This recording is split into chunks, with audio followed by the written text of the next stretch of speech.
Hey everyone, welcome to this week's live. My name is Naz. If you don't know me already, do go to my blog flourishwithnaz.com. I will be posting weekly updates on there regards to coaching, self-development, mindset, energy.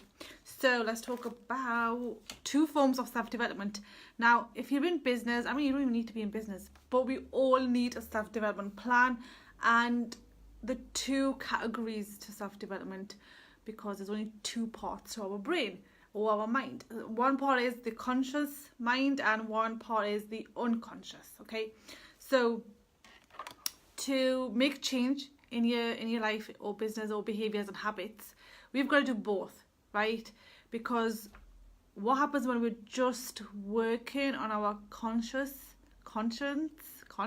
mind is that we are telling it to do things consciously. Okay, so that requires a lot of repetition. It does take a lot longer for change to happen, because I don't know if you've experienced this, if you have been in self-development. I definitely have. When you're doing affirmations or affirmations, you're saying these new words, if you like, sentences to yourself that are uplifting, but then you get this voice in your head that says, no, you're not good enough, or you're not this, so that's what the tackle has to go in. You have to tackle that voice, and that can only happen when you are doing self-development unconsciously. Okay, I've got to find my words here, because consciously, unconsciously. So self-development consciously, this is what you got to do, and you've got to do this pretty much every day. It does take a lot longer for change to happen, but it does happen, right? I like to do both. I like to mix them up because I want change to happen faster. So my self-development plan consciously that I do is I journal. So things that I can't really figure out, or I want to see the solution and my mind is just going and talking about the problem, I want to put that onto paper. So I will journal what's happened, why do I feel down, what's going on, let's make sense of it, and then I could really control my thoughts when they're off onto paper, right, out of my head and onto paper. Then I could focus on the solution. So journaling is one way for you to work on your mindset consciously. The other is by doing or saying affirmations out loud. What you're doing is you're telling yourself your conscious mind, and it does go into your unconscious over time, what you want to be, how you want to be, right? So it's repetition, right?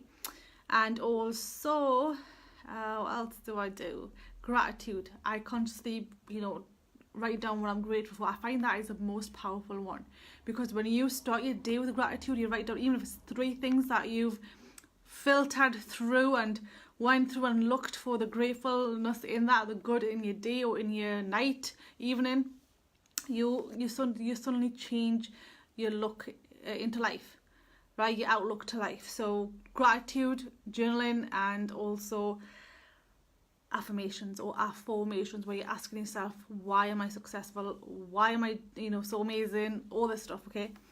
Based on you. Unconscious self-development is when you are shutting off your unconscious mind for some time, which is a form of meditation.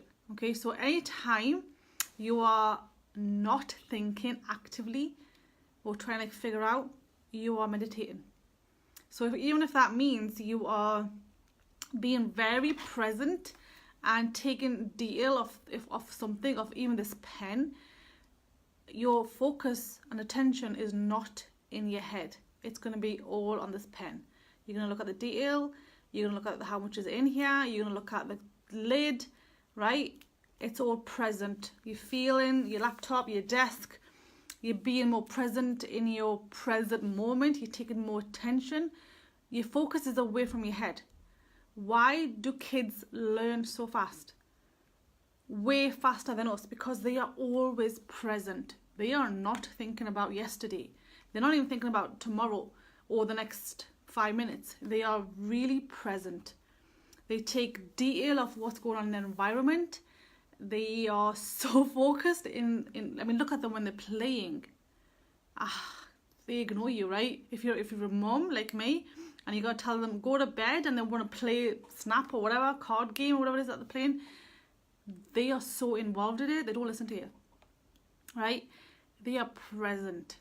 Whereas we can get easily distracted because we're not even fully focused. Sometimes we're doing a task and we're not even fully in the task. We are thinking about something else, right? That's being, you're in your head. You're literally in your head. So when you get out of your head, you can do any other form of meditation. If you don't like to sit down and just focus on your heart and breathing, I do a repetition type of meditation that's specific to my faith.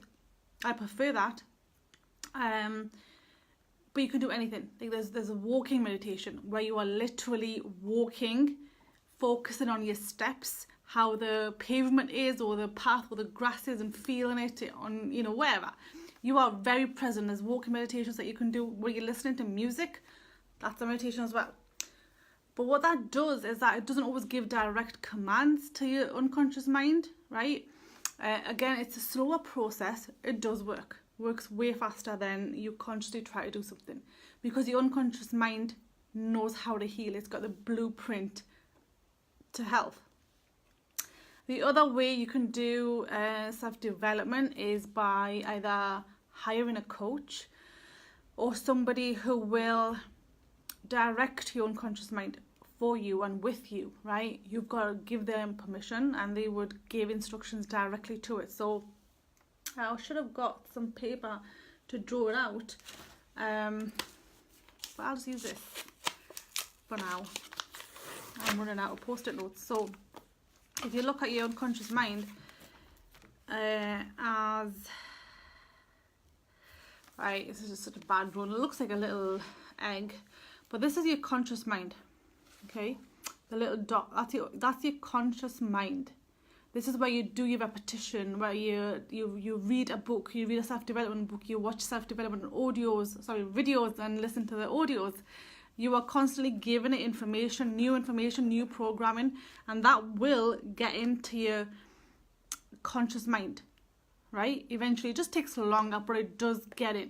The other way of reprogramming your unconscious mind is directly giving it new instructions, and this can usually only be done by a qualified coach or a practitioner in that field, where they've got the techniques and they can speak to your unconscious mind, and you are giving it instructions. They are opening up that mind and you feed it information directly, okay? And that's where the magic really happens, whether you do it consciously or whether you get somebody else to do it, because it's really hard you doing it yourself, and otherwise you end up being in this battle.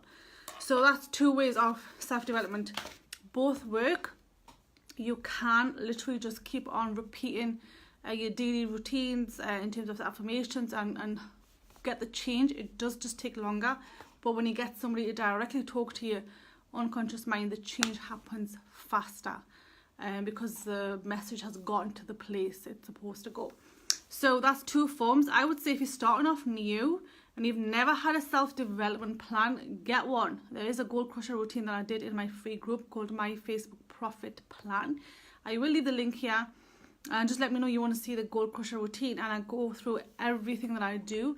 And even when you do get unconscious reprogramming done by somebody, you've still got to do the other stuff. You've still got to do your affirmations and everything else, because you've got to keep that up.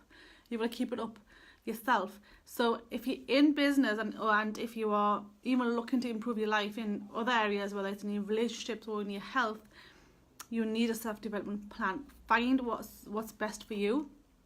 A maximum an hour, and minimum I would say 20 minutes. But work your way through. If you're not getting up early, do it in the morning.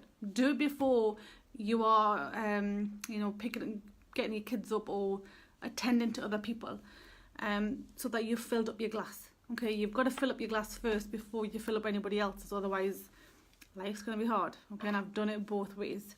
So even if it means you're getting up 5 minutes earlier from your normal bedtime and you're giving yourself time, start with gratitude. Start with writing 3 things that you're grateful for and work your way up, right? If I was to pick one thing that I have to do, and if I'm limited to time, like the days when I'm traveling or the days when it's Ramadan and I just literally have no routine, I would just do more gratitude those days, right? And if anything else doesn't happen, so long as I'm doing gratitude, I'm feeling grateful, I'm good. I'm good to go.